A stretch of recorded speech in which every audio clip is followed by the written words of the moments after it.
Shalom Bapak Ibu, selamat pagi, semangat untuk kita semua dan mari Bapak Ibu sekalian yang sepakat dengan rencana Tuhan pada pagi hari ini, kita mau sama-sama berdoa, kita mau sama-sama mengadakan syukur kepada Tuhan, kita mau percaya bahwa rencana Tuhan indah, sedang Tuhan sediakan dan sedang Tuhan kerjakan untuk kita semua. Yang sepakat boleh sama-sama meletakkan tangan di dada sambil pejamkan mata dan kita berdoa.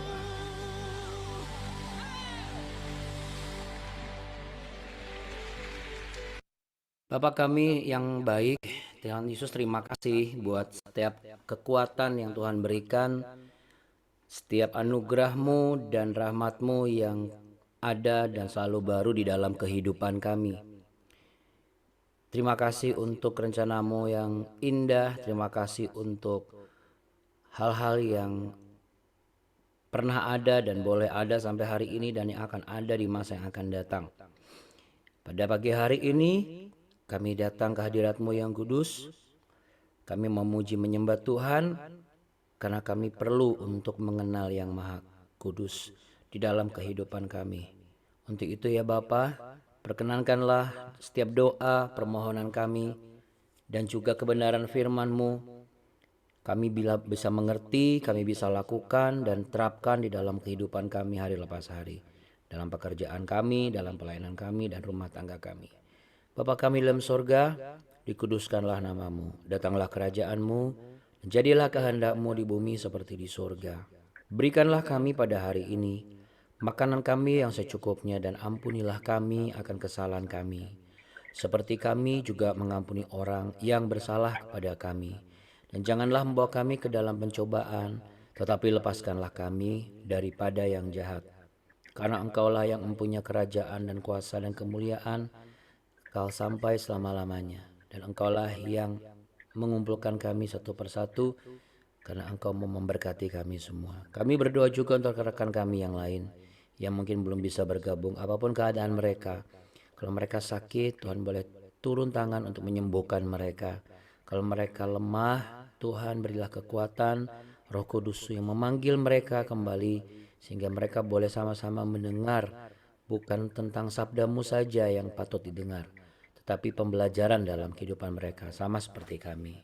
Dan urapi mulut lidah hamba-Mu dan kami semua, terimalah pujian penyembahan kami, agar berkenan di hati-Mu ya Bapa. Haleluya, amin.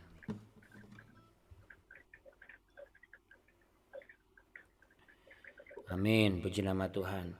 Baik Bapak Ibu, shalom shalom. Nah, saya akan mulai share kepada Bapak Ibu semua.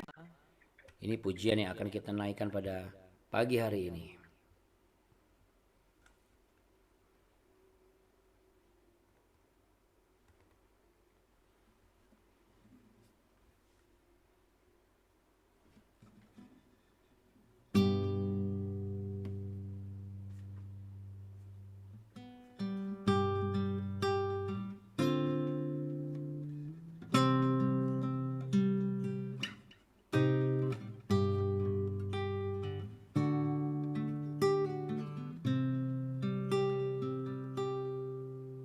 Bila ku buka mataku dan lihat wajah-Mu, ku terkagum. Bila ku lihat hidupku dan karya tangan-Mu, ku tersanjung karena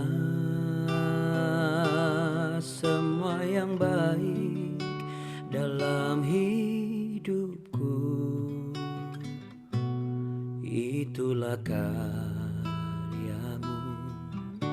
Kau beri kesempatan yang baru dan ku ingin mengenal-Mu Tuhan, lebih dalam dari semua yang ku kenal. Tiada kasih yang melebihimu. Ku ada untuk menjadi penyembahmu.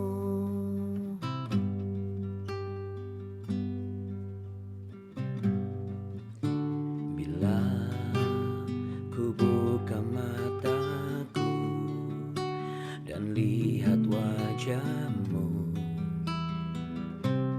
ku terkagum bila ku lihat hidupku dan karya tanganmu. Ku tersanjung karena semua yang baik dalam hidupku, itulah karyamu. Kau beri kesempatan yang baru, dan ku ingin mengenalmu, Tuhan, lebih dalam dari semua yang ku kenal. Tiada kasih yang melebihimu. Ku ada untuk menjadi penyembahmu, dan ku ingin mengenalmu, Tuhan, lebih dalam dari semua yang ku kenal. Tiada kasih yang melebihimu. Ku ada untuk menjadi penyembahmu.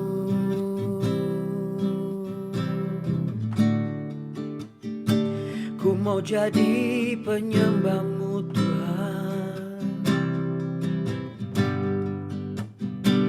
Haleluya.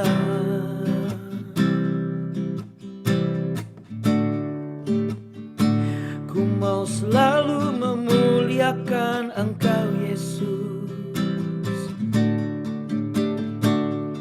Ku mau mengenalmu lebih dalam. Ku mau mengenalmu lebih dalam, agar ku mengerti kehendak-Mu. Meski ku tak mengerti rencana-Mu, oh, dan ku ingin mengenalmu, Tuhan, lebih dalam dari semua yang ku kenal. Tiada kasih yang melebihimu. Ku ada untuk menjadi penyembahmu. Ku ada untuk menjadi penyembahmu. Ku ada untuk menjadi penyembahmu.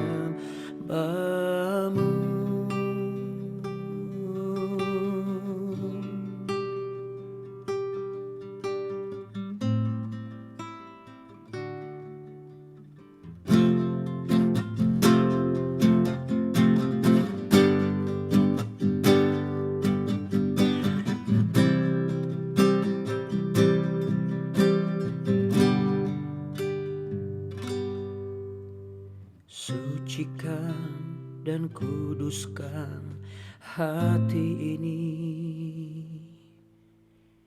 untuk layak menghadap hadirat-Mu, ya Yesus.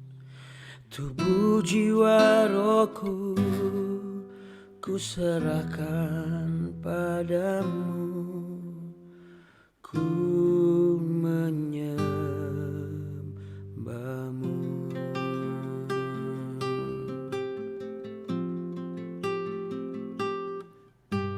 Sucikan dan kuduskan hati ini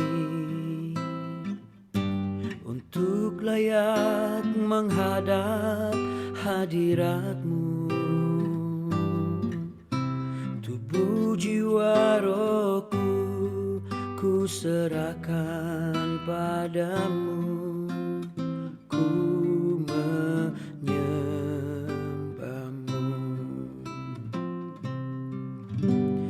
Tinggikan nama-Mu ya Tuhan,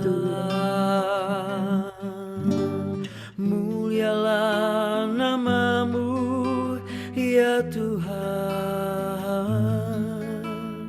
Tiada lain seperti Engkau ya Allahku, besar kuasa-Mu. Tiada lain seperti Engkau ya Allahku, besar kuasa-Mu.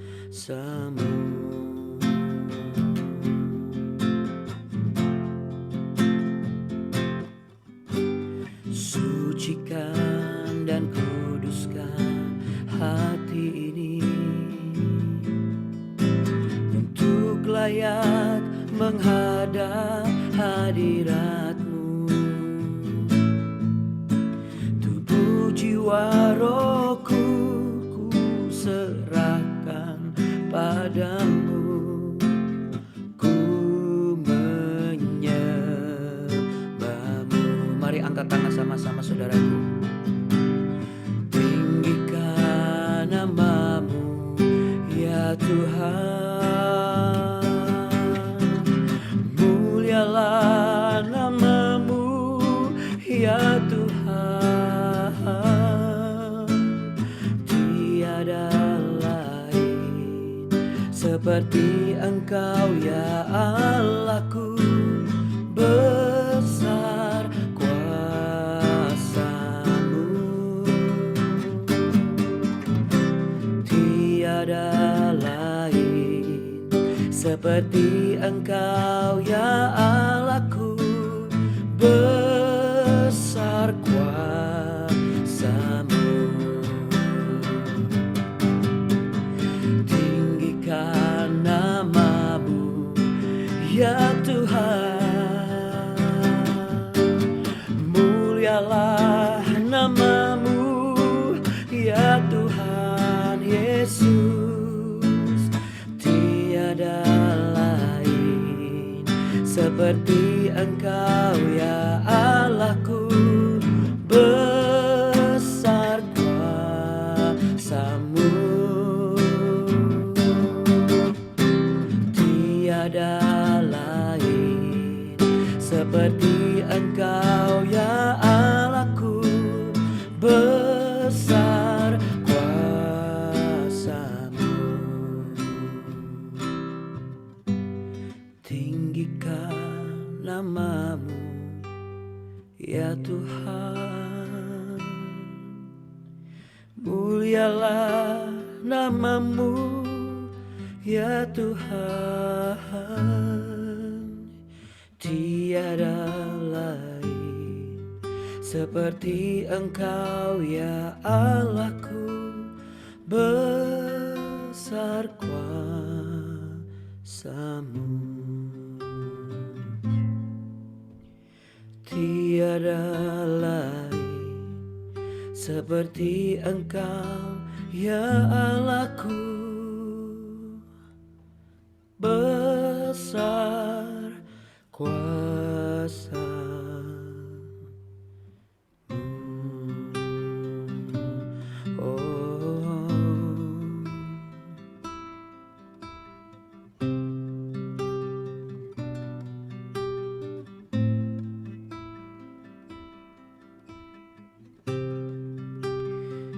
Terima kasih Tuhan Yesus untuk Roh Kudus-Mu yang memberikan kelembutan di hati kami.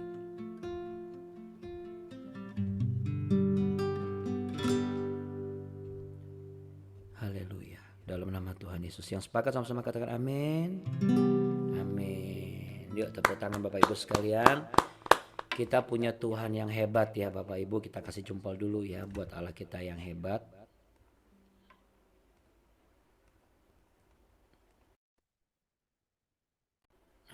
Oke. Kita punya Allah yang hebat.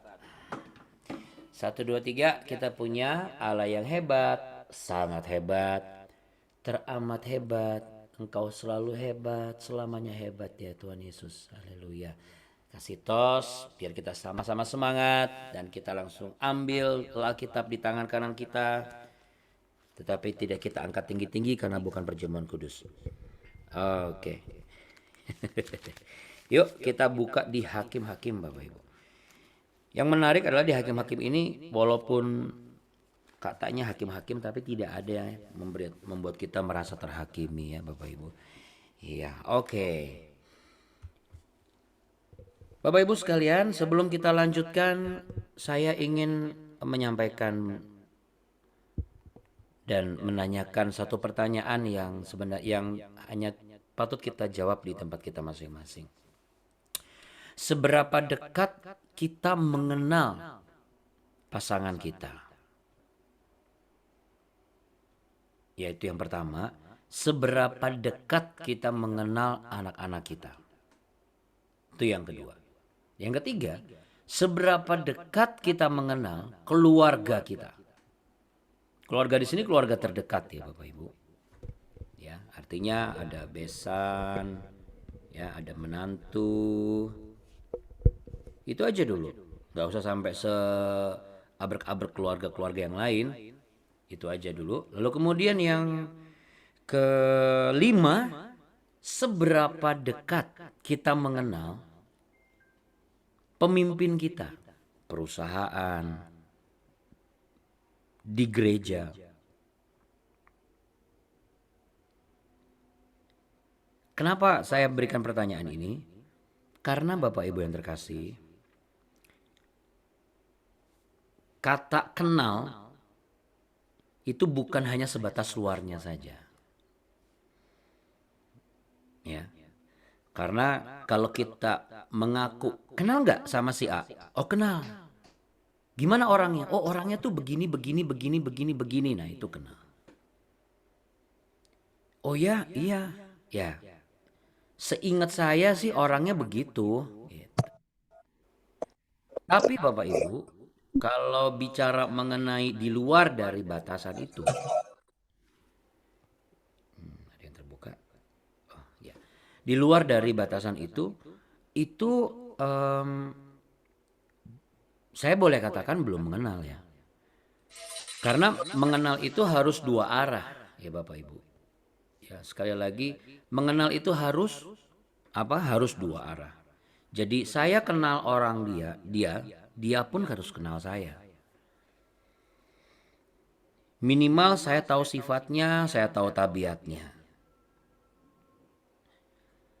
Jadi kedua pihak ini harus sama-sama. Mereka mengenal saya atau dia mengenal saya mengenal dia atau saya mengenal mereka. Tahu apa yang disukai dan apa yang tidak. Karena kenyataannya sampai hari ini masih banyak anggota keluarga yang biarpun saling tahu tapi nggak cukup kenal satu sama lain. Itu yang pertama. Bahkan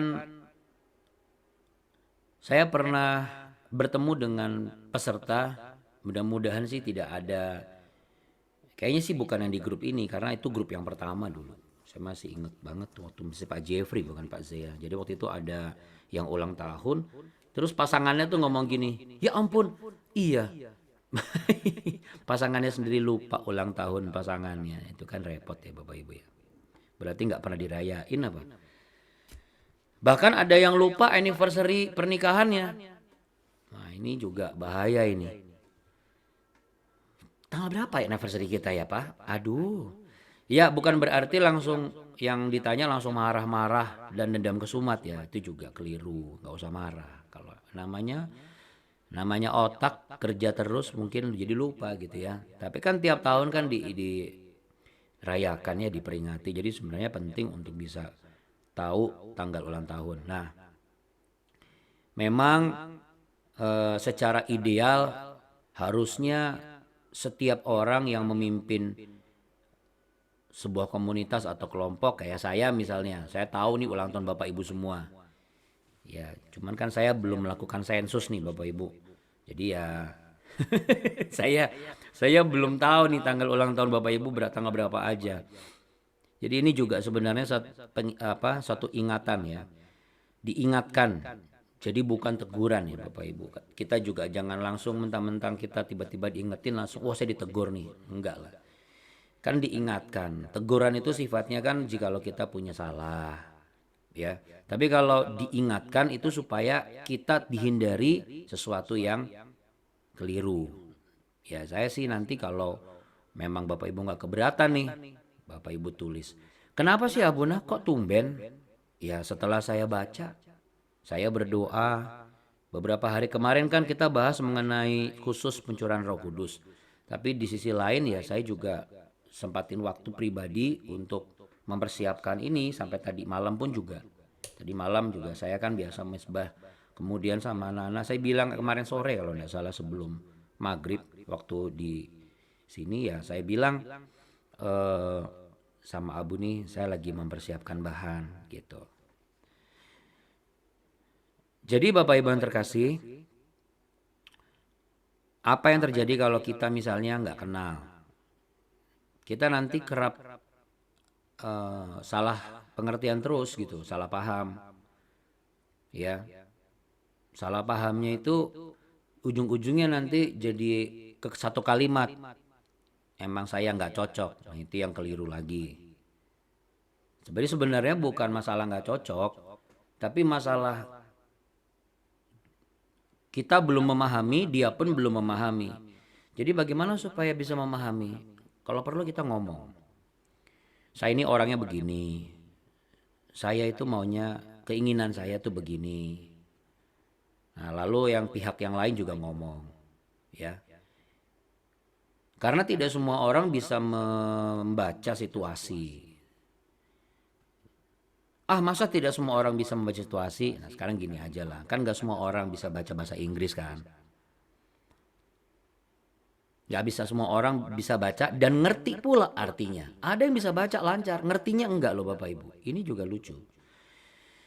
Apalagi kehidupan dan karakter manusia, sifat dasar manusia. Sekalipun kita sudah belajar di John Robert Powell, sekalipun kita sudah ibaratnya lebih tua dari usianya puluhan tahun, belum tentu bisa mengenal pribadi yang lain. Makanya ini nyambung sama seperti yang kemarin. Ya, ketika saya menyampaikan pesan Tuhan, kalau nggak salah di BW saya sempat sampaikan nggak ya? Tapi kalau di kebaktian hari Minggu saya sampaikan begini bahwa ketika kita menerima kita mengadakan hari Pentakosta, kita menerima lawatan Roh Kudus. Sebenarnya apa sih? Masa harus tandanya bahasa roh terus? Oh harus ada 9 buah roh, betul. Tapi sebenarnya yang signifikan adalah adanya perubahan. Nah itu saya kaitkan dengan historisnya. Kenapa ada perubahan? Karena Tuhan Yesus sebelum ia naik ke sorga, itu ia untuk sekian kalinya dia dia menampakkan diri kepada Petrus dan murid-murid yang lain. Di mana? Di tempat sama di mana Tuhan Yesus mentahbiskan mereka untuk jadi penjala manusia. Tapi itu kan peristiwanya 3 tahun sebelumnya. Nah sekarang Yesus sudah mau naik ke sorga tapi dia melihat murid-murid yang ditahbiskannya ini loh kok melaut bukan melaut lagi, menelayan lagi ya karena kata melaut itu kan di sana danau Galilea seperti laut ya Bapak Ibu. Kok cari ikan lagi? Ibaratnya gitu. Kenapa balik lagi? Saya tinggal naik ke sorga loh. Artinya kalian sudah naik level sebenarnya. Lihat saya menyembuhkan orang sakit, membagikan orang mati. Loh kok balik lagi? Nah, jadi itu yang perlu direnungkan Bapak Ibu. Jadi Tuhan Yesus mengajarkan bahwa loh, kamu tuh perlu kenal diri kamu siapa. Kalau memang dirimu itu adalah pelayan Tuhan, jangan balik lagi dengan karaktermu yang dulu sebelum ditabiskan jadi hamba Tuhan, apa pelayan Tuhan misalnya. Kalau kamu seorang eh, karyawan, jadi jangan kembali lagi dengan kebiasaan kamu yang dulu sebelum dapat kerja. Misalnya dulu belum dapat kerja, waktunya banyak kan dipakai buat nongkrong-nongkrong, tidur-tiduran, ngomongin orang. Sekarang udah dapat kerja, masa masih gitu lagi? Ibaratnya gitu. Ya. Jadi kalau misalnya sudah ditabiskan, sudah dikasih talenta, karunia, kembangkanlah. Dan kembangkan tuh di tempat yang tepat. Makanya Yesus sekali lagi dia ngajak Petrus dan lainnya ngajak makan, langsung diajak makan itu sambil di tempat itu sekarang namanya Mensa Christi atau meja Kristus. Setelah itu Yesus nanya kepada Petrus, apa kau mau mengasihi aku? Apa sampai 3 kali dia tanya. Maksudnya apa? Kamu kenal nggak sih saya yang mengasihi kamu? Gitu. Yesus ngomong kayak gitu. Jadi ini bisa kita adopsikan ke kehidupan kita. Kamu kenal nggak sih sama saya yang saya mengasihi kamu? Karena banyak orang menilai kamu mengasihi saya kalau kamu seperti ini. Saya mengasihi kamu kalau kamu seperti ini. Yang benar itu adalah saya dan kamu sama-sama saling kenal. Supaya apa? Supaya saling mengasihi. Hobinya apa? Ya kalau emang hobinya itu ya sudah. Kayak misalnya anak-anak kita zaman sekarang aja. Saya nggak bisa paksa anak-anak saya main layang-layangan. Terus terang aja. Bukan hanya karena layangan susah dicari Bapak Ibu. Ya di zaman sekarang begitu dia main layangan ketemu sama teman-temannya bingung. Main apaan lu? Gitu. Ya kan? Main ular tangga, main ludo. Enggak semuanya. Semua serba di gadget semua sekarang. Perubahan dunia luar biasa. Nah, itu yang Tuhan Yesus mau ajarkan kepada Petrus. Kamu kan sudah berubah nih dari yang belum tahu Tuhan, belum kenal Mesias sampai kenal Mesias. Nah, saya mau naik ke surga. Masa kamu nyari ikan lagi? Jadi pertanyaannya, apakah Roh Kudus itu dicurahkan untuk menolong mereka jauh sebelum itu terjadi? Saya yakin kepribadian Yesus sebagai Allah tahu ini pasti akan kejadian kayak begini. Makanya dikirimlah Roh Kudus untuk mengingatkan murid-muridnya. Supaya murid-muridnya bisa diutus. Makanya setelah Petrus dapat pengurapan Roh Kudus. Kalau Anda baca Kisah Pasal 2 secara lengkap 1 sampai 40. Anda bisa melihat. Dia bisa memperkatakan apa yang diperkatakan Nabi di kitab Yoel. Persis sebagaimana apa yang dia berani mengajarkan itu. Ada keberanian. Jadi korelasi dengan di 2 Timotius 1 ayat yang ke-7 kemarin kan. Bahwa Roh Allah itu membangkitkan kekuatan, kasih dan ketertiban bukan memberikan ketakutan. Kalau kita masih ketakutan, loh kok masih balik yang kayak dulu? Tuhan nanya ke kita. Saya sangat yakin kok. Di hati kecil kita, nurani kita pasti ada pertanyaan seperti itu. Kok aku balik lagi kayak dulu ya? Tapi yang namanya iblis pasti akan goyangin kita terus. Kalau kita menari kayak Raja Daud, iblis goyang kayak goyang dompet. Lalu hubungannya sama hakim-hakim. Sangat berhubungan sekali Bapak Ibu. Ini menunjukkan bahwa apa? Allah yang kita sembah itu Allah yang dari zaman sebelumnya sampai zaman sekarang sama. Sampai zaman nanti pun sama. Yuk kita baca Hakim-Hakim pasal yang kedua. Ayat yang ke-6 sampai ayat yang ke-16. Karena kan masih ingat ya Bapak Ibu yang mengenai malaikat Tuhan di Bokim kita sudah bahas sebelumnya yang pas sebelum hari pencurahan Roh Kudus. Orang Israel menyembah berhala pada zaman Hakim-Hakim demikian sabda yang tertulis kebenaran dalam kitab suci. Setelah Yosua melepas bangsa itu pergi, maka pergilah orang Israel itu masing-masing ke milik pusakanya untuk memiliki negeri itu. Dan bangsa itu beribadah kepada Tuhan sepanjang zaman Yosua dan sepanjang zaman para tua-tua yang hidup lebih lama daripada Yosua. Dan yang telah melihat segenap perbuatan yang besar yang dilakukan Tuhan bagi orang Israel. Dan Yosua bin Nun, hamba Tuhan itu mati pada umur 110 tahun. Ia dikuburkan di daerah milik pusakanya di Timnat Heres. di pegunungan Efraim di sebelah utara gunung Gas. Setelah seluruh angkatan itu dikumpulkan kepada nenek moyangnya, bangkitlah sesudah mereka itu angkatan yang lain yang tidak mengenal Tuhan, ataupun perbuatan yang dilakukannya bagi orang Israel. Lalu orang Israel melakukan apa yang jahat di mata Tuhan dan mereka beribadah kepada para Baal. Mereka meninggalkan Tuhan, Allah nenek moyang mereka yang telah membawa mereka keluar dari tanah Mesir, lalu mengikuti Allah lain dari antara Allah-Allah bangsa-bangsa di sekeliling mereka dan sujud menyembah kepadanya sehingga mereka menyakiti hati Tuhan. Demikianlah mereka meninggalkan Tuhan dan beribadah kepada Baal dan para Asitoret. Maka bangkitlah murka Tuhan terhadap orang Israel, ia menyerahkan mereka ke dalam tangan perampok dan menjual mereka kepada musuh di sekeliling mereka, sehingga mereka tidak sanggup lagi menghadapi musuh mereka. Setiap kali mereka maju, tangan Tuhan melawan mereka dan mendatangkan malapetaka kepada mereka, sesuai dengan apa yang telah diperingatkan kepada mereka oleh Tuhan dengan sumpah, sehingga mereka sangat terdesak. Maka Tuhan membangkitkan hakim-hakim yang menyelamatkan mereka dari tangan perampok itu. Ada beberapa poin yang tidak akan saya jabarkan semuanya karena waktunya tinggal 10 menit. Tapi ada 2 poin penting yang ingin saya jabarkan. Yang pertama adalah di ayat yang ke-6 sampai ayat yang ke-9.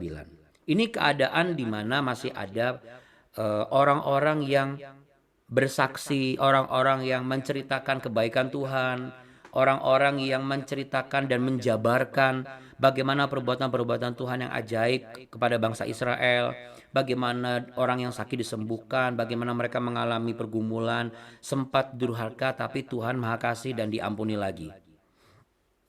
Sedangkan di ayat yang ke-10 sampai ayat yang ke-13 itu adalah bagian di mana orang-orang ini udah nggak ada. Bukan nggak ada secara harfiah saja, tetapi orang-orang yang seharusnya kan dapat cerita kan dari angkatan sebelumnya. Nah, yang dapat cerita ini diam saja. Mereka tidak menceritakan bagaimana Allah itu seperti apa. Lalu kemudian bagaimana untuk menyembah Allah itu kenapa. Sehingga muncullah sebutan angkatan lain yang tidak mengenal Tuhan. Kalau antar manusia saja saling mengenal itu penting, apalagi hubungan kita dengan pencipta alam semesta ini. Penting sekali loh Bapak Ibu. Untuk kita menceritakan perbuatan-perbuatan hebat Allah yang kita sembah itu kepada siapa? Kepada anak kita, mantu kita, termasuk besan kita, termasuk mertua kita, termasuk cucu kita. Bagaimana caranya Abuna? Ya caranya kan gampang. Bukan berarti harus sebentar, yuk kumpul dulu. Saya mau bicara tentang kebaikan Tuhan. Enggak gitu. Makanya pada saat lagi di meja makan itu salah satu cara yang tepat dan paling mudah. Makanya di meja makan coba deh terapkan, jangan sambil main handphone.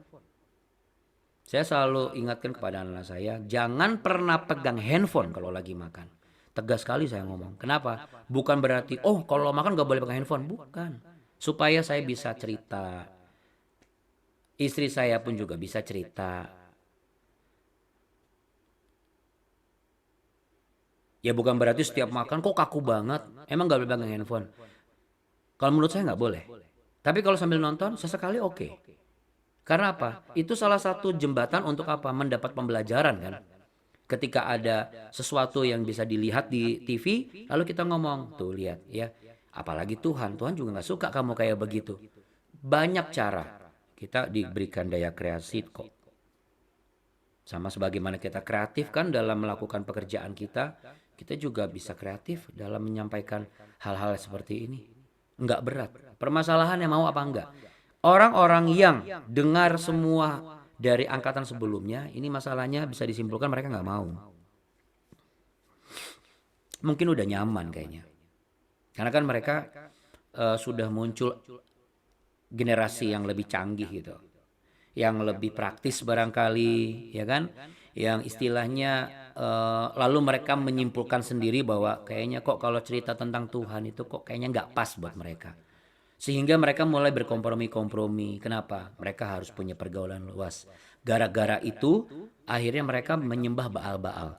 Baal-Baal kecil sini atau Allah kecil sini bukan berarti hanya patung ya Bapak Ibu. Karena besok saya akan jelaskan Yang dimaksud Allah kecil itu apa, Asitoret itu apa. Tapi hari ini Bapak Ibu terkasih, yang menjadi tajuk utama adalah pentingnya pengenalan akan tim kita, pemimpin kita, gereja kita. Lalu kemudian apa? Gembala kita. Lalu kemudian apa?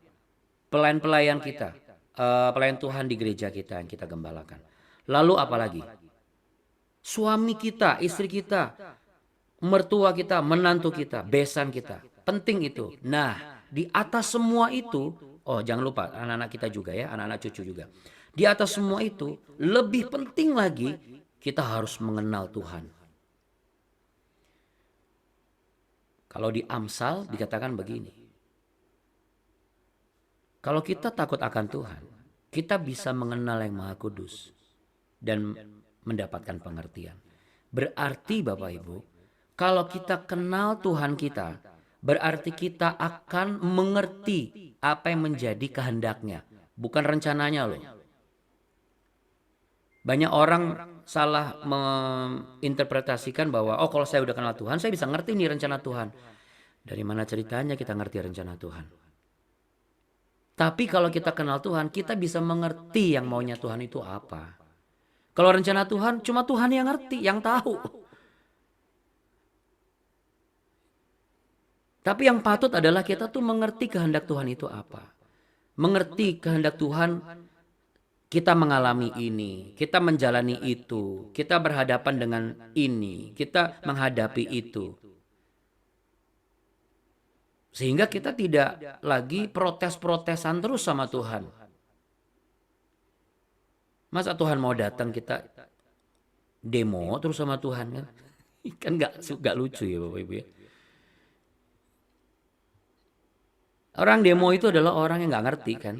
Orang yang gak kenal. Orang kalau kenal pemerintahnya kayak gimana. Saya bukan ngomong politik ya. Orang kalau kenal sama orang yang ngebayar dia itu maksudnya apa. Dia gak akan mau demo. Percayalah sama saya. Masih ada kok pekerjaan lain yang lebih layak daripada demo dibayar orang. Tapi kan tidak, karena dia tidak mengenal apa. Dia tidak mengenal siapa yang bayar ini, dan lebih parah lagi karena dia tidak kenal Tuhan, dia tidak kenal sama dirinya sendiri. Saya ini modelnya orangnya kayak apa ya? Jadi Bapak Ibu, mari kita kerjakan PR kita masing-masing. Di bagian mana yang kita belum lakukan nih hari-hari ini?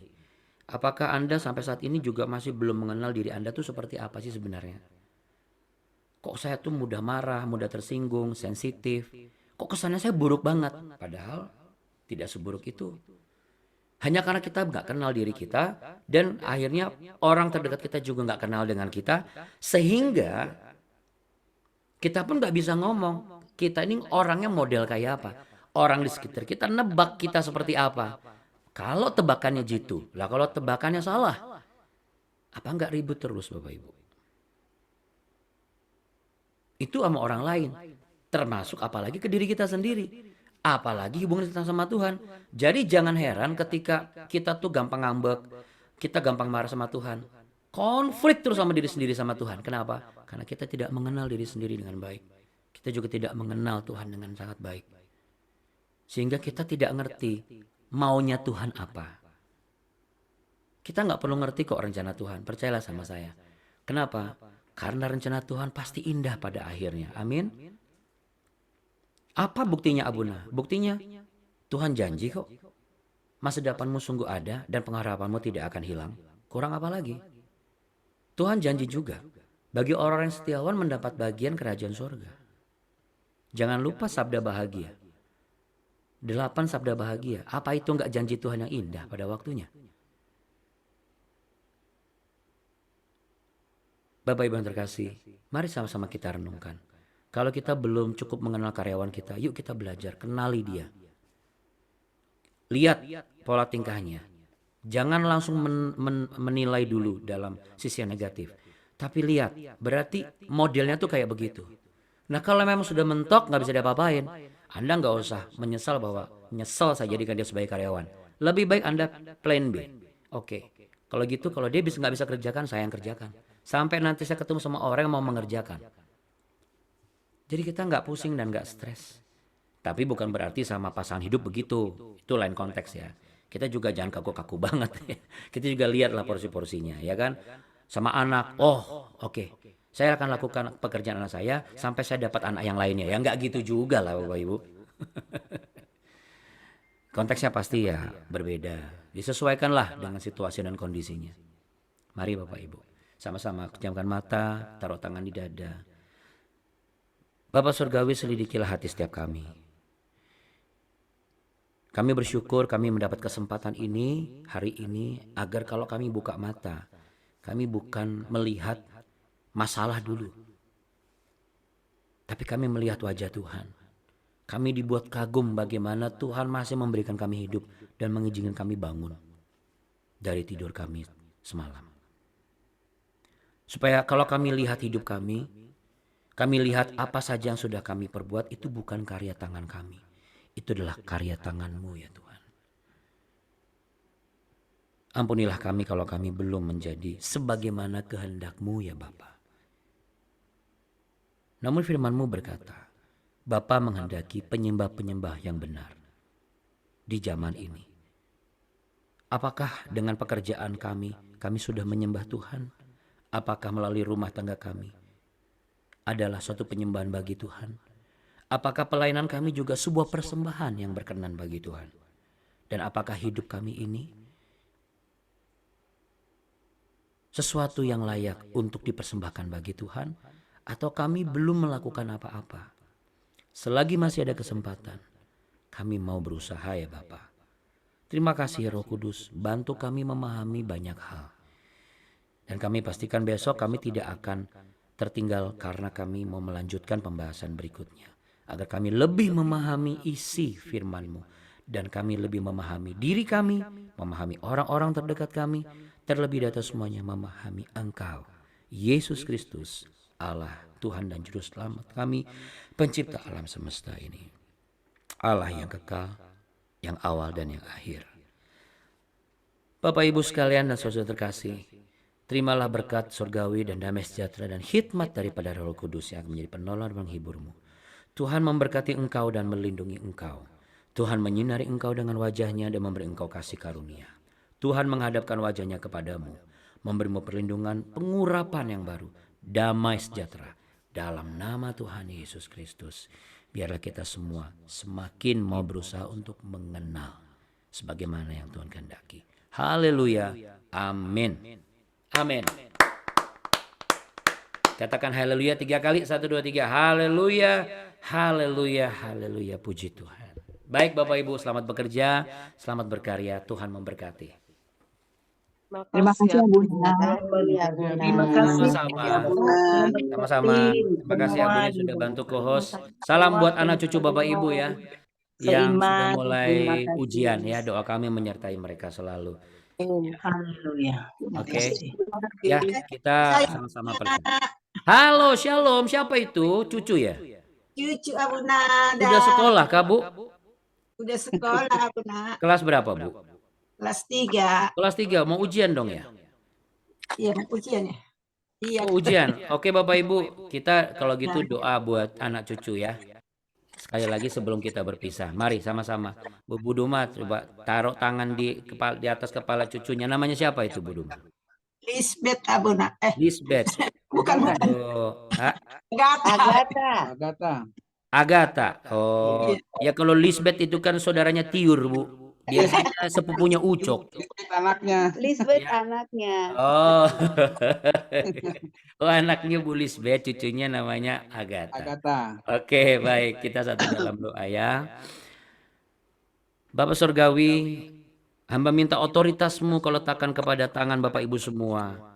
Sehingga ketika mereka setelah ini juga mendoakan anak cucu mereka yang akan ujian, di masa-masa ujian ini, ujian kenaikan kelas, Tuhan memberikan kepada anak-anak kami kecerdasan, kepintaran, hikmat, akal budi, roh takut akan Tuhan ada pada mereka. Tuhan jadikan mereka sebagai anak-anak yang cermat dan teliti dalam mengerjakan. Mereka mau mengenal siapa yang kami sembah itu Tuhan Yesus Kristus. Kami yakin mereka menjadi generasi yang mengenal Tuhan, bukan generasi yang tidak mengenal Tuhan.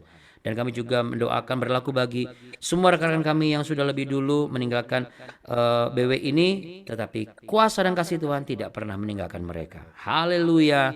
Amin. Amin. Amin. Oke. Nah, Oke, Tuhan berkati. Bye Agatha. Sampai jumpa lagi besok pagi. Tuhan memberkati. Selamat sekolah, selamat ujian. Bapak Ibu semua, shalom. Halo. Terima kasih. Ya, Bunda. Ya.